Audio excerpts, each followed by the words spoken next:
Wabarakatuh. Saya melanjutkan tadi yang sudah mungkin banyak teori disampaikan oleh Pak Victor. Kali ini saya lebih ke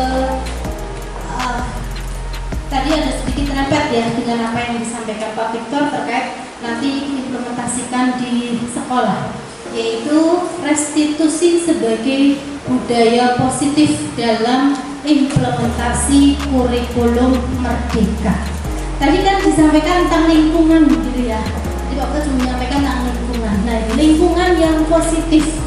Nah, lingkungan yang positif tentunya akan berpengaruh dengan pembelajaran yang berpihak kepada murid. Kalau tadi kita sebelum mulai ada ice breaking, itu juga bisa disampaikan ke kelas atau disampaikan di kelas, gitu ya, bahwa anak-anak itu dimulai dengan hati yang gembira dulu, hati yang bahagia, pasti akan mudah mencerna materi yang didapatkan, pasti akan senang belajarnya di kelas. Karena yang terpenting anak-anak itu bahagia dulu, anak-anak senang dulu, terpenuhi rasa bahagianya pada anak. Jadi 5 dasar kebutuhan anak dari mulai kasih sayang, ya, terpenuhi rasa amannya. Kalau anak sudah merasa aman, nyaman di sekolah, nyaman di kelas, bahagia, ya bertemu dengan teman dan gurunya, pasti akan lebih mudah dalam menyerap materi yang disampaikan. Jadi pertama kali kita awali dengan lingkungan yang positif atau budaya positif yang ada di sekolah maupun di kelas. Nah, latar belakangnya ini masih banyaknya guru yang memberikan hukuman terhadap kesalahan yang dilakukan murid. Itu masih banyak nih hukuman. Iya apa tidak Bapak Ibu? Masih tidak kita sering memberikan hukuman? Masih ya? Kita udah tidak usah yang sekarang. Kita dulu waktu sekolah pernah tidak Bapak Ibu dihukum oleh Bapak Ibu guru? Pernah, sering. Bahkan sekarang itu masih viral, orang tua atau wali murid melaporkan ke kepolisian atau melaporkan ke media sosial, anak saya dihukum oleh pihak sekolah gitu ya, oleh guru. Sering ya terlihat di TikTok maupun di Instagram ataupun di Facebook. Kadang kita sebagai guru membacanya pun jadi miris.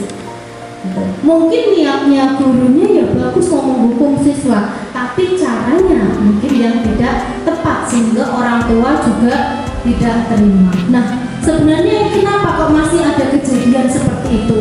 Masih ada kejadian orang tua melaporkan gurunya, ya karena belum menerapkan budaya positif.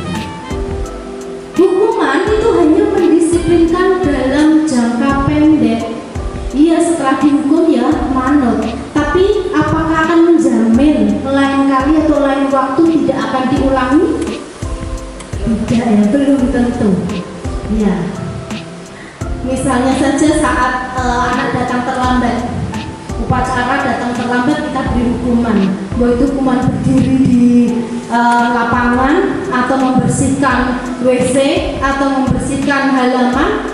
Apakah kita menjamin Senin yang akan datang atau Senin yang akan datang lagi dia tidak akan terlambat? Belum tentu juga ya. Mungkin bisa saja terlambat lagi, paling cuma dihukum gitu kan.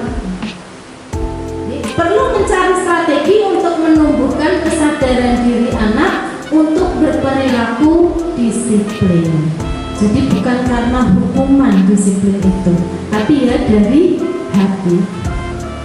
Nah, tujuan kita hari ini nanti kita akan melakukan refleksi atas praktik disiplin yang dijalankan selama ini dan dampaknya untuk murid-muridnya. Bagaimana kita menerapkan disiplin kepada anak-anak. Menerapkan disiplin restitusi di posisi manajer, minimal pemantau agar dapat menghasilkan murid yang bertanggung jawab, mandiri, dan merdeka. Nah, garis besar kegiatannya nanti kita ada iCare, namanya ada introduction, connection, application, reflection, dan extension. Ya, di intro tadi kita sudah menyampaikan latar belakang, tujuan, dan juga garis besar kegiatan. Kemudian kita akan sampai di connection. Kita akan bersama-sama mengingat ini Bapak Ibu, mengingat apa yang pernah dialami saat di bangku sekolah. Ingat-ingatlah peristiwa yang Bapak Ibu alami saat duduk di bangku sekolah. Baik di SD, di SMP, atau di SMA, biasanya itu yang sering ada hukuman. Kalau kuliah kayaknya enggak ya, tapi santai gitu ya kalau kuliah nggak ada hukumannya gitu. Tapi kalau biasanya di SD, SMP, SMA, mungkin kita di era tahun 2000-an atau tahun 90-an, 90-an ya, pasti akan mengalami pernah nih dihukum gitu ya. Peristiwa negatif apa yang masih Bapak Ibu ingat sampai sekarang? Ya, siapa yang mau berpendapat? Atau merenung dulu 2 menit ya. Saya beri waktu untuk merenung 2 menit. Pernah nggak dihukum? Apa sih hukuman dari guru kita yang membekas sampai sekarang? Masih ingat sampai sekarang? Kalau saya masih ingat sekali, saya pernah dihukum waktu SMA. Jadi datang terlambat di jam pelajaran bahasa Inggris. Sedangkan saya bahasa Inggris sih orang begitu pinter-pinter banget kan, enggak istilahnya ya yes no gitu tak ya. Nah, pas datang terlambat diminta untuk langsung menuliskan dalam kalimat bahasa Inggris, maaf saya terlambat, tapi dalam bentuk bahasa Inggris, dibuat satu folio full nulis dan di hadapan teman-teman semua. Pastinya yang saya rasakan apa waktu itu? Malu, iya. Dan tidak ditanya kenapa kok terlambat, ada akibat apa sih kok terlambat, tidak ditanya. Padahal sudah melewati, kalau SMA kan sudah melewati guru BK ya. Tentunya di BK kan sudah diatasi, tapi di kelas masih diberi hukuman. Teringat sampai sekarang. Bahkan sampai itu akhirnya saya sama bahasa Inggris jadi nggak begitu suka akhirnya, nggak begitu senang saat pembelajarannya. Kan berpengaruh berarti ya. Sampai sekarang pun saya masih ingat. Nah, sekarang Bapak Ibu nih, apa ini peristiwa negatif yang masih teringat sampai sekarang? Bapak Ibu, kalau saya dicetok waktu SMP di Ciwi. Iya. Waktu itu rumusnya kan ada PR, tapi rumusnya salah buat matematika. Terus teman-teman disuruh putar lapangan lari, tapi saya usul, Bu, saya sudah sepeda dari rumah, jangan dilari di stop. Oh iya. Teringat ya biar sampai sekarang nggak disuruh lagi, ya suruh lari teman-teman. Jadi kalau tidak bisa rumusnya matematika itu lari sampai bisa mengingat rumus gitu ya. Terima kasih Bu. Buyung. Lanjut, siapa yuk? Kalau saya waktu SMA, karena mungkin waktu SMA nakal ya, jadi sering waktu pelajaran matematika itu tidak belajar, jadi ya disuruh kelas disuruh mengerjakan soal. Termasuknya bandel gitu, nggak suka matematika itu ya. Oke, Ibu sama ya, pelajaran matematika gitu loh Bu, disuruh maju tapi tidak bisa mengerjakan. Dan pada ketika kan sudah disuruh, kalau belum orang tanya, nah, saya kan malu, diam saja. Nah kebetulan saya yang ditunjuk suruh menjawab, tidak bisa. Nah akhirnya sama Pak gurunya yaitu saya pulangnya paling terakhir, disuruh membuat pernyataan tidak akan mengulang lagi. Pasti tidak membuatnya. Pernyataannya satu folio sama berarti. Setipok berarti gurunya itu sama bahasa Inggris saya gitu ya. Kalau Ibu, kalau untuk hukuman kurang ya Bu.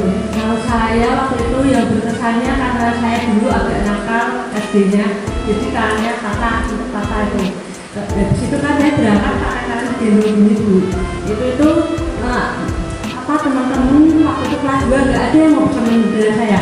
Saya mau ikut mereka lari semua kayak gitu. Sampai akhirnya saya di kelas itu merenung dan nggak mau sekolah lagi. Terus ada gurunya itu datang ke rumah, itu karena saya udah berani nggak sekolah gara-gara nggak punya teman itu, mau berteman temennya lari semua kayak gitu.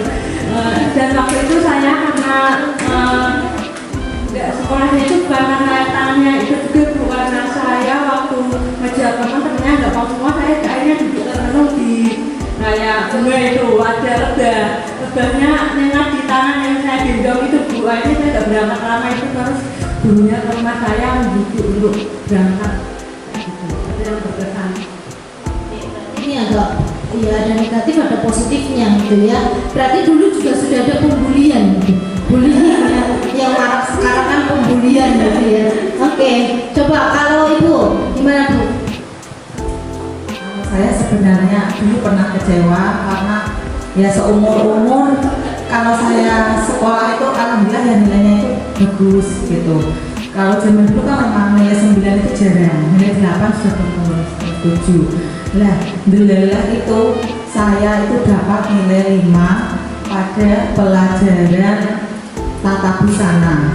Gara-gara dalam kelompok saya kan disuruh membuat taplak meja yang apa itu dibordir ya, dipakai itu dipakai lingkaran itu apa namanya sampai itu ya, nah itu terus saya terus kan dibagi sudah taplak mejanya bordir bagian sini siapa, bagian sini siapa, terus saya juga sudah mendapat bagian sudah bordir.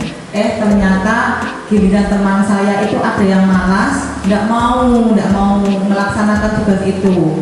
Nah, saat sudah dikumpulkan tugas bordirannya itu, ternyata kelompok saya tidak mengumpulkan ke sana dan mengumpulkannya terlambat. Nah, langsung dides sama Pak Guru tata busana itu langsung, pokoknya saya tidak pandang dulu meskipun kamu biasanya kalau pelajaran bisa, tapi karena kamu kelompok kamu itu istilahnya itu tidak tepat waktu atau istilahnya itu tidak bertanggung jawab, maka tetap dikasih nilai 5. Jadi seumur-umur itu saya mendapat nilai 5 di rapor. Itu dulu kan jelek sekali kalau nilai 5. Iya, langsung dikasih nilai 5 di rapor. Seumur-umur itu sekali waktu saya di Madrasah Aliyah Negeri. Ya, jadi terkenang sampai sekarang. Saya tahun 1997. Iya, benar mana masih muda. Saya masih saya ingat sampai iya.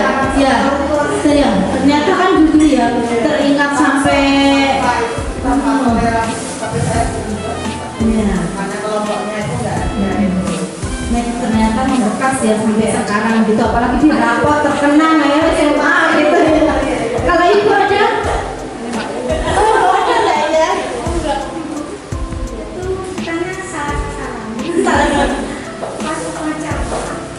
Masuk upacara itu saya itu nggak ikut, tapi biasanya tuh ada guru biasa kan kalau dia ngawas, tapi saya malah dikit dan saya kaget tuh, tapi saya nggak apa-apa kok, malah saya yang dikit dan sama marah. Oh gitu. Monggo. Kalau saya itu saat SMA, tapi lebih ke satu kelas gitu. Karena makan di dalam kelas saat pelajaran. Karena ada salah satu anak yang juara di dalam kelas. Anak-anak males sama guru itu lah. Terus makan di kelas, terus gurunya tahu, gurunya tidak mau ngajar. Kita harus buat surat pernyataan. Ditandatangani orang tua semua satu. Ternyata tetap ya punya momen atau punya peristiwa yang kita ingat sampai sekarang gitu ya. Jadi peristiwa positif maupun negatif itu akan selalu terkenang bagi kita, apalagi negatif. Nah, dari sini bisa kita refleksikan. Coba kalau anak-anak kita misalnya memberikan hukuman kepada anak, pasti anak itu akan terbawa sampai dia dewasa. Nah, sebenarnya apa yang kita alami itu bisa menjadi refleksi kita untuk lebih baik ke anak didik kita, ke murid-murid kita. Nah, kita akan mulai di mengidentifikasi peran kontrol dan segitiga restitusi. Jadi ini seperti apa sih budaya positif yang kita terapkan di sekolah supaya kita meminimalkan orang tua lapor ke polisi ataupun ke media sosial. Saya sedang kadang miris banget dengan orang tua lapor anaknya dihukum. Sebenarnya ini yang benar yang mana kan kita jadi bingung ya. Coba kalau sekolah itu menerapkan budaya positif, mungkin tidak dengan hukuman, mungkin akan meminimalkan orang tua atau wali murid juga akan lapor baik itu ke polisi maupun media sosial. Tapi juga mungkin sekolah itu juga sudah geram juga, bisa juga gitu ya. Nah ini seharusnya kan bisa dikomunikasikan. Ini kan lagi viral-viralnya ini di media sosial. Kalau Bapak Ibu buka Instagram atau buka TikTok ya, itu wow, banyak sekali ada laporan orang tua ke polisi dan sebagainya. Kita akan ada studi kasus ini. Seperti biasa setiap hari Senin SD Makmur mengadakan upacara bendera. Meski begitu masih ada saja murid yang terlambat datang ke sekolah. Siska adalah satu-satunya. Jika Bapak Ibu menjadi guru atau kepala sekolah di SD Makmur, apa yang akan Bapak Ibu lakukan untuk mendisiplinkan Siska?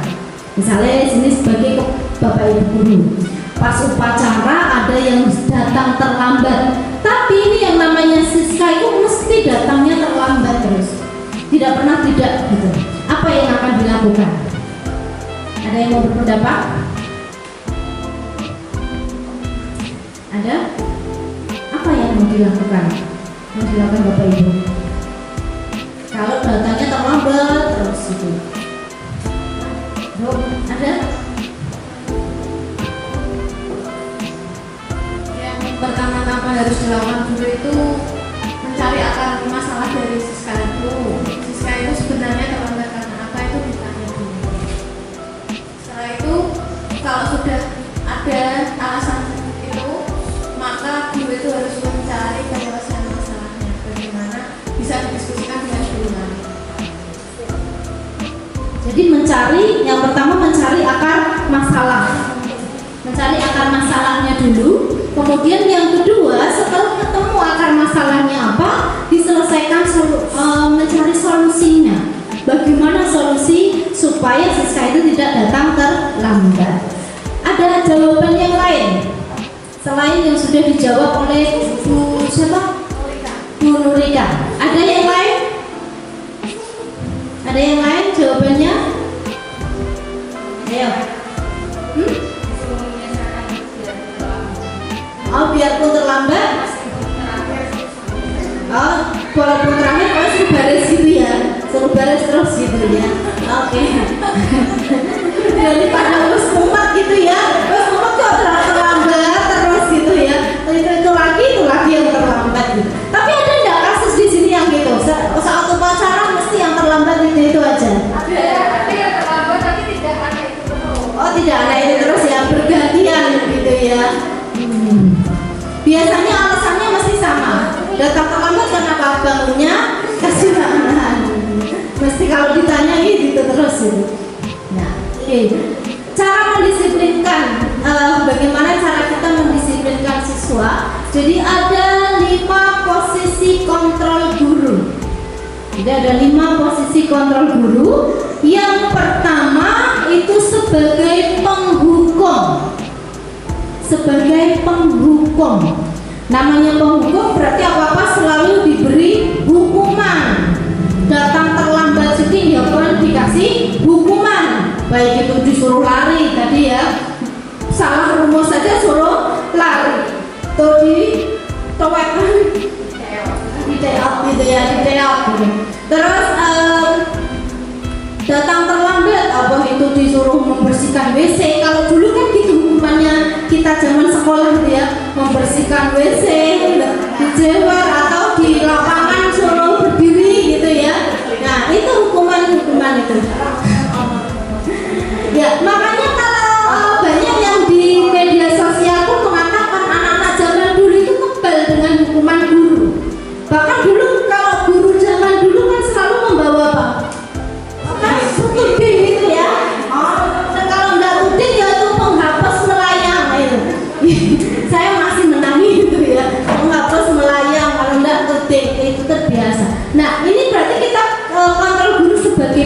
penghukum. Kita sekarang refleksi Bapak Ibu. Bapak Ibu termasuk yang penghukum bukan? Bukan. Alhamdulillah, berarti tidak termasuk penghukum. Pembuat rasa bersalah yang kedua. Bagaimana nih kalau pembuat rasa bersalah? Memberi nasihat kalau kamu seperti ini, apakah kamu tidak kasihan sama orang tua dan kamu yang pernah ke posisi seperti itu? Iya. Yang memberi nasihat soalnya ada. Jadi kadang juga kita pembuat rasa bersalah sampai anaknya sampai nangis gitu ya karena dibuat merasa bersalah gitu ya. Nah gitu. Terus kemudian sebagai teman, kontrol kita sebagai teman. Selanjutnya sebagai pemantau. Ya, sebagai pemantau. Terus yang ke-5 sebagai manajer. Kira-kira kalau Bapak Ibu ini merefleksikan diri sebagai apa ini? Kontrol guru saat mendisiplinkan ke anak, ya saat mendisiplinkan ke siswa di kelas, itu apakah sebagai penghukum? Apakah sebagai pembuat rasa bersalah? Apa sebagai teman, pemantau, atau manajer? Variasi. Biar bagus memang sebagai variasi gitu ya. Nah, ini yang lebih spesifiknya. Motivasi kalau guru berbuat kalau penghukum. Ini yang penghukum itu termasuk yang kontrol dari luar, identitas gagal. Kalau bisa kita menghindari hukuman. Jadi kalau penghukum itu bisa dengan yang guru lakukan itu menghardik, marah-marah.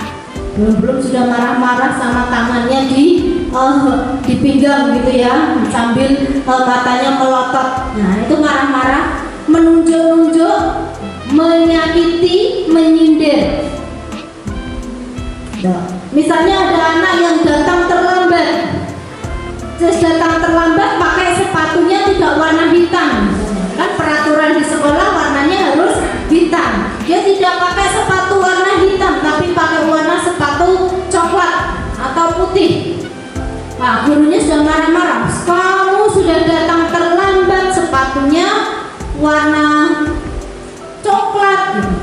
Dihukum, disuruh melepas sepatunya, tidak boleh pakai sepatu seharian selama di sekolah, selama di kelas. Apa yang terjadi pada anak tersebut? Malu. Ada rasa dendam atau rasa sakit hati tidak? Iya kan? Nah ini berarti kontrol guru sebagai penghukum. Dampaknya adalah anak menjadi malu, minder, ya, terus sakit hati, akan terbawa sampai dia dewasa. Nah, kalau membuat orang merasa bersalah, itu maka berceramah dan mengatakan seharusnya. Itu bapak kecewa, ibu kecewa, apa yang kamu lakukan. Coba kalau kamu kayak di apa ya, bahasanya itu udah kayak yang itu ceramah itu ya, ceramah saya membuat kayak ceramah Pak Ustadz itu kan kita kan kadang masa dulu saya salah gitu ya. Nah itu kalau kita sebagai kontrol guru yang membuat bersalah itu seperti itu. Jadi anak merasa jadi tidak bisa berkutik gitu karena merasa bersalah. Kemudian kalau sebagai teman, kalau sebagai teman bisa membuatkan alasan-alasan untuk muridnya. Nah, ayolah lakukan demi ibu. Masa kamu tidak mau? Ingat tidak bapak ibu pernah bantu. Nah, jadi ini kalau guru berbuat sebagai penghukum, maka akan menghardik, menunjuk, mau nyakiti, menyindir. Guru akan berkata, kalau kamu tidak melakukannya, awas ya, rasakan saja. Nah, guru seperti itu. Hasilnya maka akan menyalahkan orang lain atau berbohong, bisa juga memberontak. Kalau kita sebagai penghukum, maka anak-anak itu akan memberontak, menyalahkan orang lain, juga berbohong. Sedangkan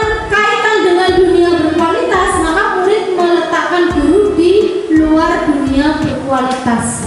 Bis anak sudah tidak respect dengan gurunya. Mungkin anak akan takut dengan gurunya bukan karena segan, tapi ya karena tadi sebagai penghukum tadi. Murid akan berkata, ah biarkan saja, nanti juga marah-marah lagi.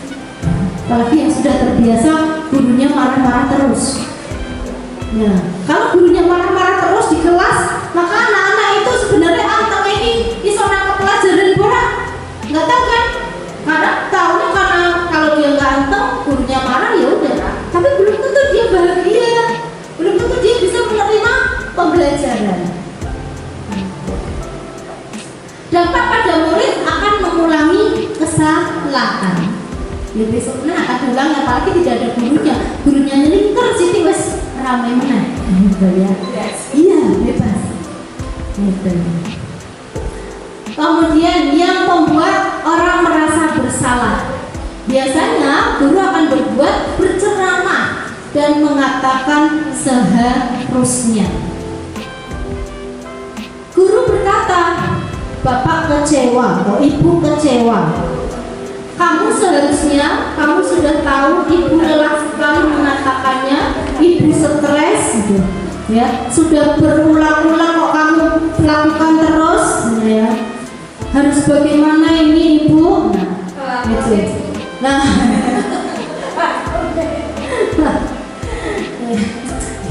terus kemudian hasilnya itu akan menyembunyikan, menyangkal, juga berbohong. Anak bisa saja berbohong. Kaitan dengan dunia berkualitas, murid meletakkan guru di dalam dunia berkualitas. Kemudian murid akan berkata hanya maafkan saya. Itu tak. Ya apalagi hanya mengatakan maaf. Tapi dampak pada murid justru merasa rendah diri, tidak percaya diri lagi. Jadi ini masih untuk yang penghukum dan pembuat orang merasa bersalah, itu masih identitas yang gagal. Jadi ini kalau bisa jangan kita gunakan, kita hindari ya hukuman. Kemudian identitas berhasil atau sukses, kontrol dari luar, itu mengharapkan imbalan atau ketergantungan pada orang lain. Ini pada teman dan pemantau. Kalau teman itu akan membuatkan alasan-alasan untuk muridnya. Ini sekarang banyak nih guru yang menggunakan posisi kontrol sebagai teman. Jadi dengan murid sudah biasa duduk bareng misalnya, terus kemudian bicaranya juga yang santai, kayak berkatanya ayolah lakukan demi ibu, masa kamu tidak mau, ingat tidak bapak ibu pernah bantu. Akhirnya murid akan ketergantungan. Jadi murid meletakkan guru sebagai orang yang sangat penting di dunia berkualitas. Murid akan berkata, saya pikir bapak ibu teman saya, ternyata begitu. Jadi dampak pada murid itu akan lemah, tidak mandiri dan tergantung. Tuh, ini yang sebagai teman. Nah, kalau sebagai pemantau, maka akan menghitung dan mengukur. Gurunya akan berkata, apa peraturannya? Menyesuaikan diri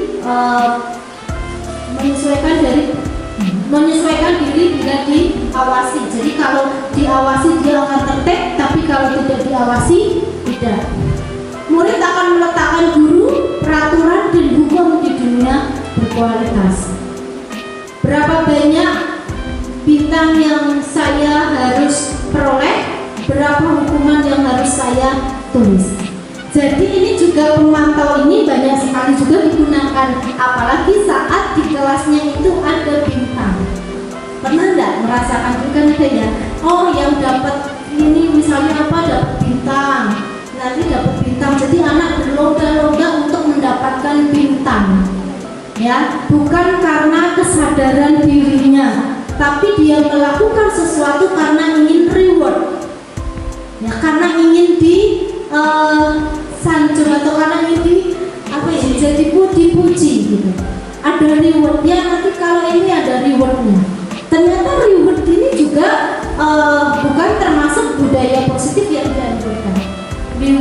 terus kemudian hukuman.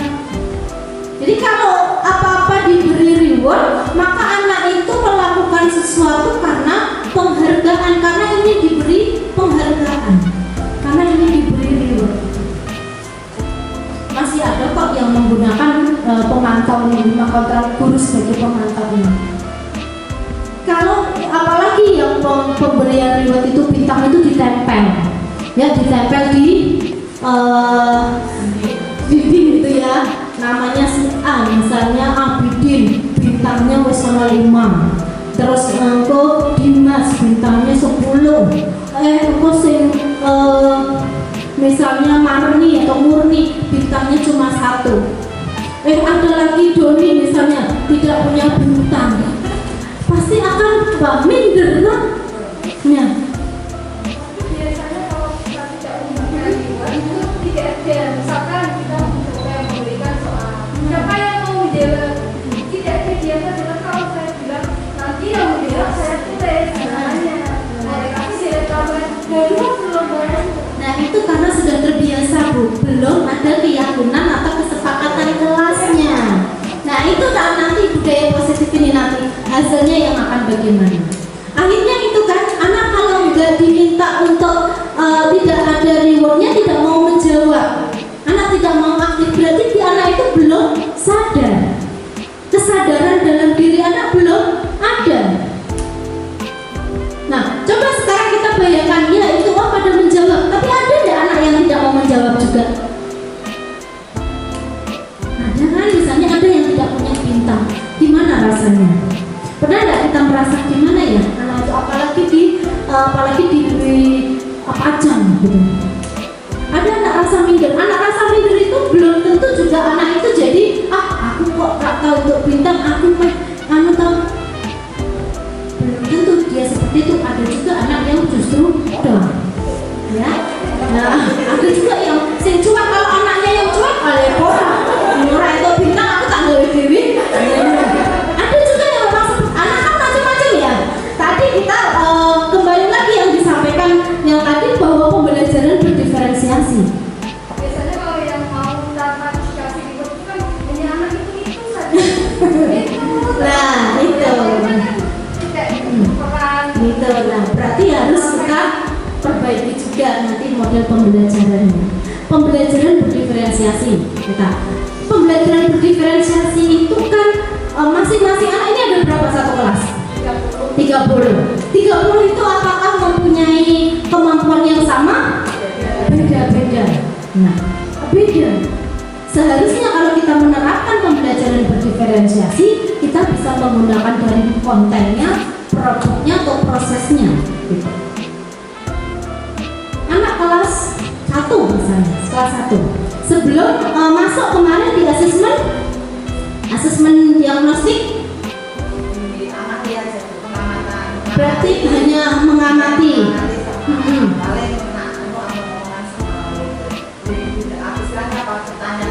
Berarti yang diagnostiknya ya, yang diagnostiknya. Kalau sebenarnya yang ideal selain kita wawancara, selain kita mengamati, ya kita juga ada tes diagnostiknya. Nah, tes diagnostik anak yang sudah bisa membaca dan yang sudah bisa berhitung, kan paling tidak 2 itu. Literasi numerasinya, matematika dan membacanya itu yang kalau kelas 1. Mana sih? Oh ini menghitungnya sampai mana tuh? Kelas 1 membilang-bilangan 1 sampai 10. Tapi hasil diagnostik kita ternyata ada anak yang sudah bisa menghitung 1 sampai 20. Padahal materinya 1 sampai 10. Bosen nggak anak yang sudah bisa menghitung sampai 20? Kalau pembelajaran kita sama, anak itu bosen nggak?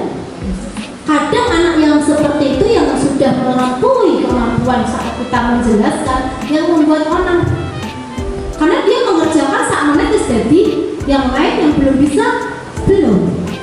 Itu kalau kita samakan. Nah kalau sudah tahu seperti itu, prosesnya kita bedakan. Anak yang sudah bisa 1 sampai 10 materinya tetap sama, 1 sampai 20 ya, materinya tetap sama 1 sampai 10, tapi caranya yang kita bedakan. Misalnya yang 1 sampai 20 tadi kita beri hal yang menantang pembelajarannya, suruh mencari di dalam kotak misalnya, atau suruh mencari, atau suruh ada kegiatan yang menantang bagi anak itu. Nah, akan berbeda dengan anak-anak yang memang baru pembelajaran 1 sampai 10. Kegiatannya akan berbeda. Itu pembelajaran berdiferensiasi, materinya sama tapi prosesnya atau produknya, kontennya berbeda. Kenapa dulu kan mesti anak yang bilang nih, wong karang orang itu tidak naik kelas, semua harus naik kelas.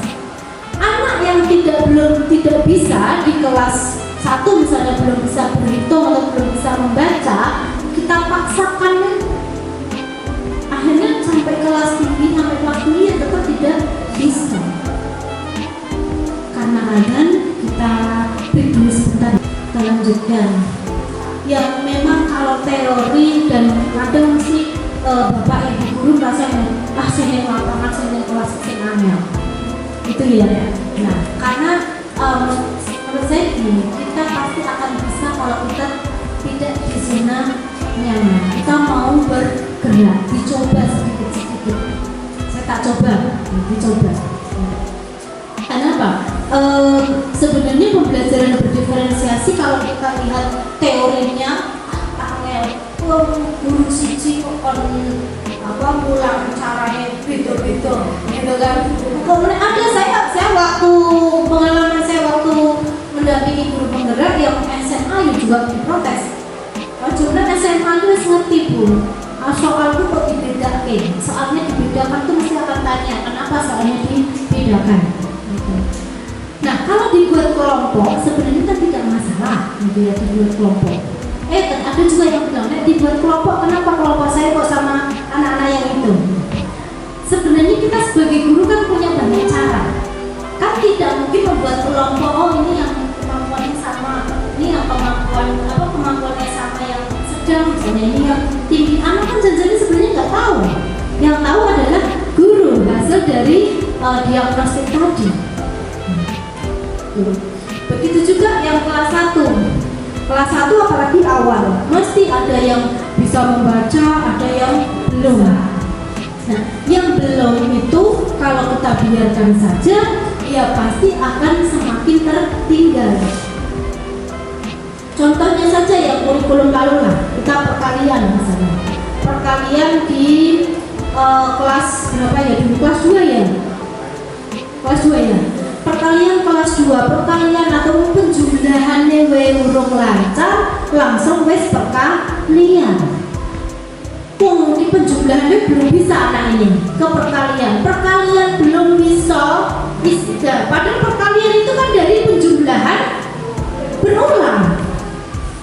Perkaliannya belum bisa, urung semua bisa, langsung materinya ke pembagian. Makanya ini di kurikulum Merdeka ini dibuat per fase. Sebenarnya untuk fase A misalnya kelas 1 dan 2 itu hak prerogatifnya sekolah, nggak harus satu sekolah ini dengan sekolah yang lain sama. Makanya kemarin kan juga tidak ada UTS gitu ya, tidak ada. Sini masih ada PTS di tengah semester. Nah, sebenarnya kan sudah tidak ada. Di PPA, di asesmen itu sudah tidak ada penilaian tengah semester ataupun penilaian tengah sumatif gitu ya. Karena kita penilaiannya di akhir baik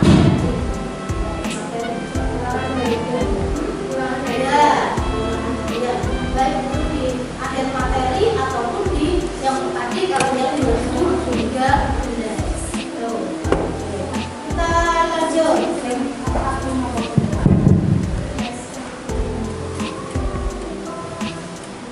Nah, jadi semua hak gurunya masing-masing.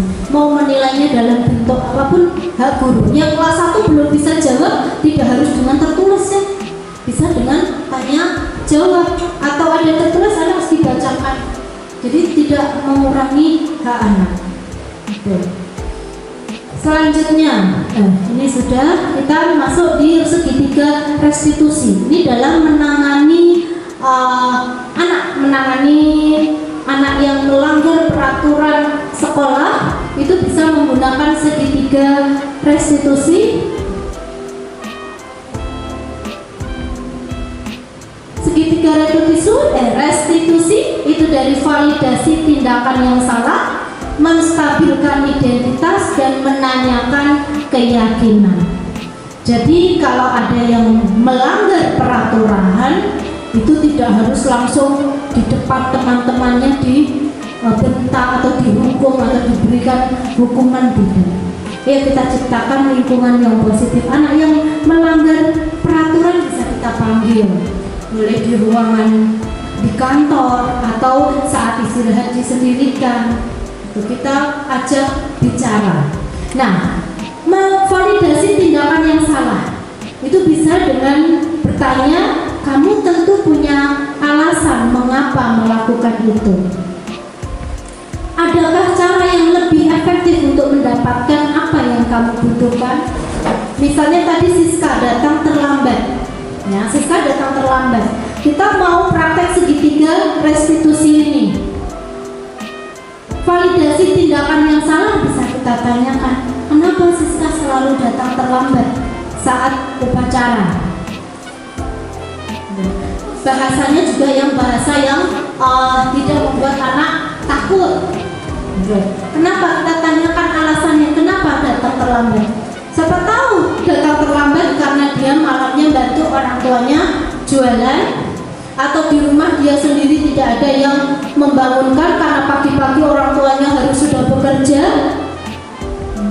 atau memang dia karena mainan HP terus karena orang tuanya malamnya jualan bekerja sehingga dia tidak ada yang mantau di rumah, jadi dia main HP sampai malam. Tuh, kan mesti ada penyebabnya. Nah, itu kita tanyakan. Kemudian menstabilkan identitas. Bisa dengan pertanyaan, setiap orang pasti pernah melakukan kesalahan. Kamu bukan satu-satunya yang pernah melakukan ini. Bisa saja dengan demikian, kamu tidak satu-satunya yang pernah terlambat. Tetapi, misalnya ada kata-kata tetapinya. Temanmu kadang juga datangnya bisa lebih awal. Kenapa ini kamu terlambat terus? Ya. Menanyakan keyakinan kelas apa yang telah kita sepakati.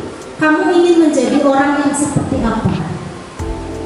Nah, kalau sudah itu kamu tanya, terus sudah tahu bahwa ternyata bangunnya karena malam di rumah, malamnya main HP terus, akhirnya bangunnya kesiangan, tidak ada yang membangunkan, orang tuanya pagi sudah bekerja. Terus apa yang ingin kamu lakukan untuk berubah supaya tidak terlambat lagi? Kita buat keyakinan dengan anak tersebut. Kalau mau tidur lebih awal, tidak main HP, masang alarm. Jadi biarkan anak yang mencari solusinya. Nah, setelah itu kita buat, berarti yakin, ada buat keyakinannya. Kita juga komunikasi dengan orang tua. Nah, berarti setelah kamu buat keyakinan ini, mungkin guru akan sampaikan ke orang tuamu, ini yang akan kamu lakukan, harus ditepati di sekolah, di rumah. Jadi ada komunikasi yang baik. Itu berarti sebagai manajer. Karena sebagai manajer, tadi belum ya, sebagai manajer itu akan mengajukan pertanyaan-pertanyaan. Apa yang kita yakini, apa yang bisa kamu kerjakan untuk memperbaiki masalahmu. Itu sebagai manajer. Kemudian menguatkan pribadinya. Ini dampak pada murid akan mengevaluasi diri, bagaimana cara memperbaiki diri. Jadi tidak dengan diminimalkan hukuman. Jadi buat keyakinan dulu. Kalau selalu melanggar keyakinan yang dilakukan, baru ada konsekuensinya. Gitu. Bukan berarti saiki bocah beler ya dijauhi.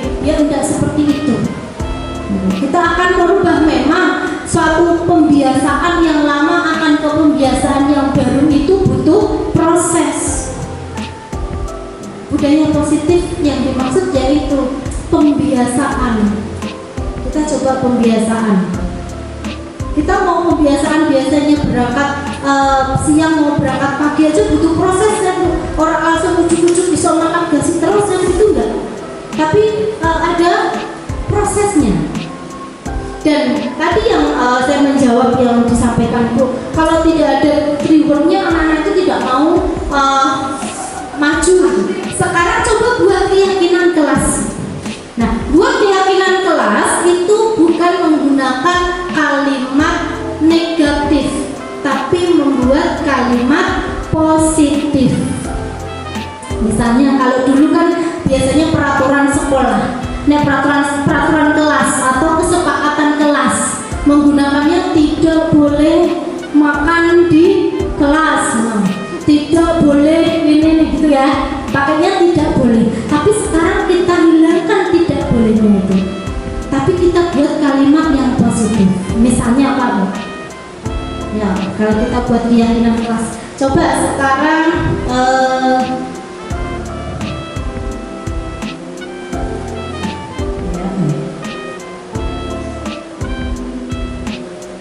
yang ini keyakinan kelas ya.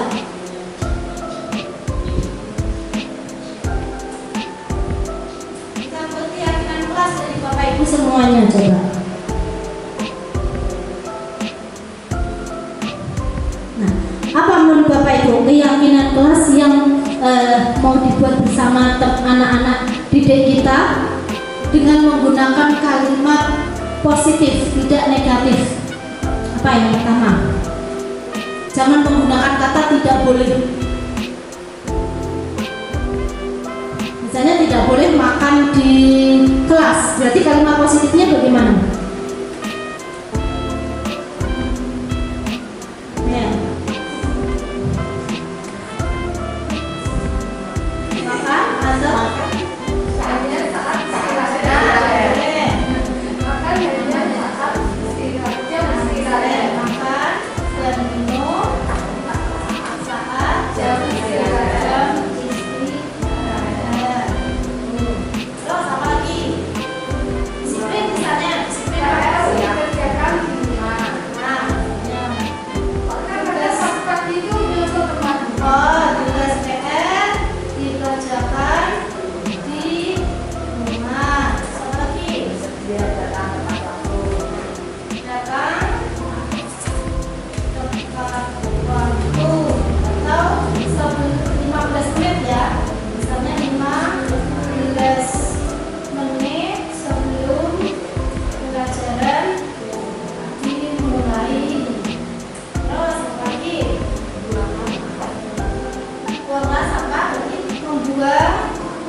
keyakinan kelas. Kita buat, kita tulis saja di kertas manila atau di kertas apa. Setelah itu anak-anak suruh tanda tangan semua. Ya, jadi ada buktinya. Nih gak tanda tangan, kelas 1 randu kan nggak bisa tanda tangan misalnya, atau kelas 2 nggak cap apa namanya, cap jari. Kan ada cap jari, nggak masalah. Anak-anak senang dengan warna-warni.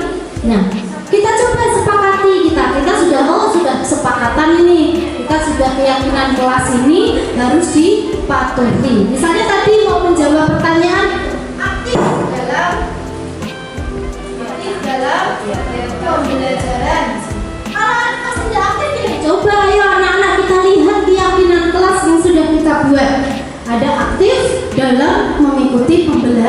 pelajaran. Berarti anak-anak harus aktif. Kalau tidak aktif berarti tidak mematuhi keyakinan kelas yang sudah kita buat, yang sudah kita sepakati bersama. Coba lihat tanda tangan kalian atau cap dari kalian, itu aja dicoba. Karena ini berproses ya Bapak Ibu ya. Mungkin karena ini hal baru ya anak kadang masih bingung dan sebagainya. Nah, awalnya saya mencoba untuk ke guru saya juga masih menggunakan kalimat tidak. Anak-anak biasanya tidak boleh ini, tidak boleh ini, tidak boleh ini. Nah, ya jangan ini, jangan membuang sampah di sembarang tempat gitu ya. Nah, kita buat coba positif supaya pikiran-pikiran anak-anak, murid-murid kita juga positif di pikirannya.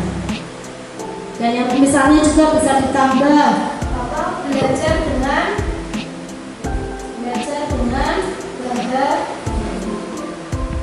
bisa kan, belajar dengan bahagia. Untuk anak bisa diajak ke ini halaman luas, enak diajak permainan.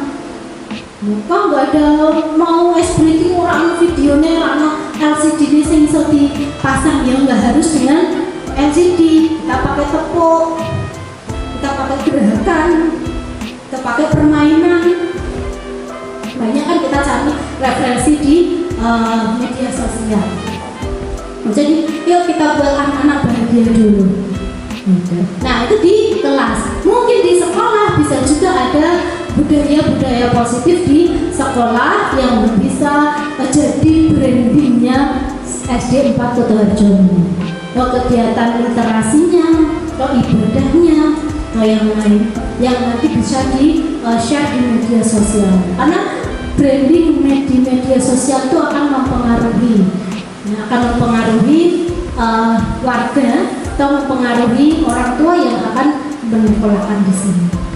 Ya, jadi kalau ada kegiatan apa-apa, misalnya Bapak Ibu kan ada grup WA ya, ada grup WA, di-share lah kegiatan pembelajarannya, di-share di grup. Hari ini, misalnya pembelajaran hari ini, orang tua kan akan senang. Anakku mesti mencari anaknya. Ini belajar apa ya? Yang kelas 4 ini misalnya materinya tentang apa ini? Kelas 4 materinya peredaran darah. Peredaran darah suruh simulasi aja, simulasi peredaran darah dengan membawa bendera warna biru dan merah. Atau anak suruh menggambar, buat kelompok, suruh menggambar peredaran darah, difoto saja kirim ke grup. Senang orang tuanya. Saya sendiri sebagai orang tua, kalau grup kelasnya anak saya bunyi kok isinya foto, senang. Atau video senang sih dilihat mesti anaknya, dikira anakku kan gitu. Nah, terus buat statusnya dia tekan sekali. Iya, itu mesti orang tua kan gitu. Orang tua lihat di-share di video atau foto pembelajaran di kelas, di-share di grup orang tua, mesti orang tuanya nanti dibuat status. Apalagi ada anaknya, mesti itu. Nah, kan itu sebagai promosi. Nah, orang tua yang lain misalnya kan punya jejaring kan, punya jejaring. Itu. Jadi monggo bisa dari hal-hal yang kecil, mari kita bergerak, ya, tergerak dan menggerakkan. Yang pertama kita bergerak di kelas kita masing-masing dulu. Yuk kita bergerak di kelas masing-masing, kita tanamkan budaya positif ini di kelas supaya anak bersekolah itu dengan bahagia, dengan gembira, ya, tidak ada tekanan. Jadi pagi-pagi mau sekolah itu sudah meringan, sudah senang, tidak membayangkan kayak guruku galak, kok aku diseneni, itu enggak seperti itu. Tapi wah, saya melihat bapak ibu guruku yang murah, senyum, yang ada aura positifnya. Jadi anak-anak itu semakin semangat untuk bersekolah. Itu ya bapak ibu. Nah, mari kita gunakan. Mari kita gunakan 5 posisi kontrol kita sebagai guru, ya. Kalau bisa ya sebagai manajer, ya, atau pemantau manajer, itulah diminimalkan sebagai penghukum, pembuat rasa bersalah itu kalau bisa jangan, ya, karena itu akan berdampak yang negatif bagi anak-anak. Kalau teman pemantau itu mungkin akan sudah mulai ke dampak positif, tapi alangkah lebih baiknya kita ada di posisi manajer dan dalam menangani anak yang bermasalah, misalnya yang melanggar peraturan, mari kita gunakan segitiga restitusi dengan memvalidasi tindakan yang salah, menstabilkan identitas dan menanyakan keyakinan. Kalau ada yang datang terlambat, kita lihatkan saja keyakinan kelas yang sudah dibuat. Ada anak yang membuli, ya, kita lihat coba kamu sudah membuat keyakinan kelas ini saling menyayangi, saling menghargai, menghormati sesama teman, kok masih ejek-ejekan gitu. Kan sekarang lagi viral juga lagu anti-bullying itu ya. Nah, ya di sana teman, di sini teman. Itu kan bisa juga disampaikan ke anak-anak supaya anak-anak lebih menyayangi temannya, lebih saling tidak mengejek. Apalagi sekarang anak-anak sekarang itu ngejek tidak lagi anak tapi membawa nama orang tua itu ya. Padahal dari dulu kita juga seperti itu ya. Saya dulu juga sering sekali diajak nama orang tua dan yang lain. Tapi kan dulu mungkin nggak begitu, tidak semarak media sosial seperti sekarang. Karena sekarang eranya sudah era teknologi.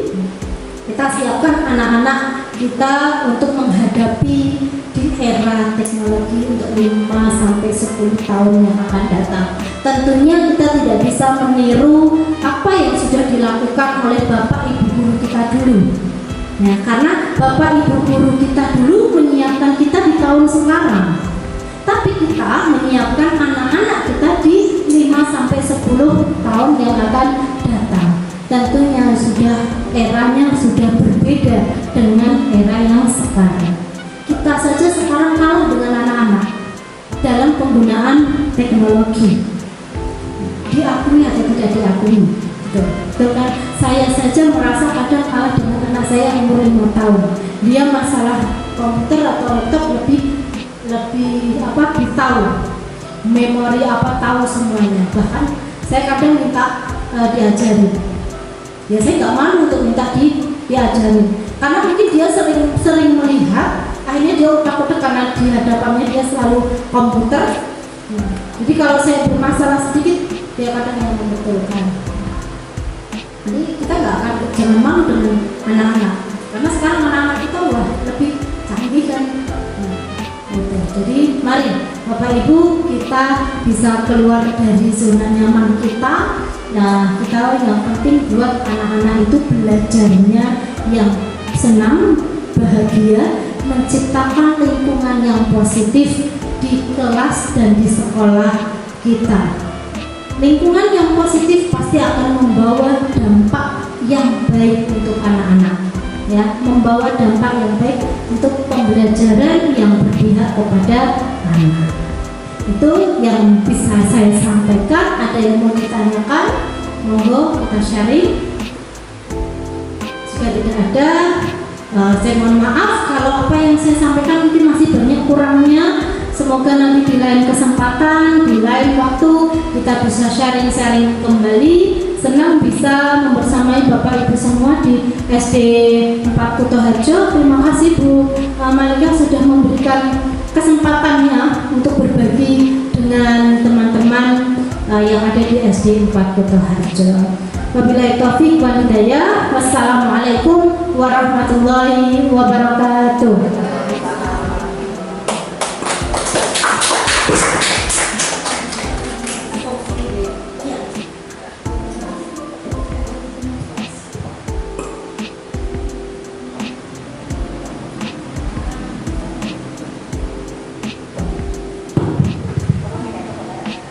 Terima kasih sekali Ibu Nurmalia Ika Pratiwi SPD MPD yang mana telah banyak memberikan materi yang mana di era belajar merdeka ini ternyata banyak sekali yang harus diubah dari kebiasaan yang lama menjadi kebiasaan yang baru, yang mana membuat siswa itu lebih yakin dan lebih tertarik lagi terhadap gurunya, sehingga anak itu setiap hari selalu merindukan bapak ibu guru, seperti itu.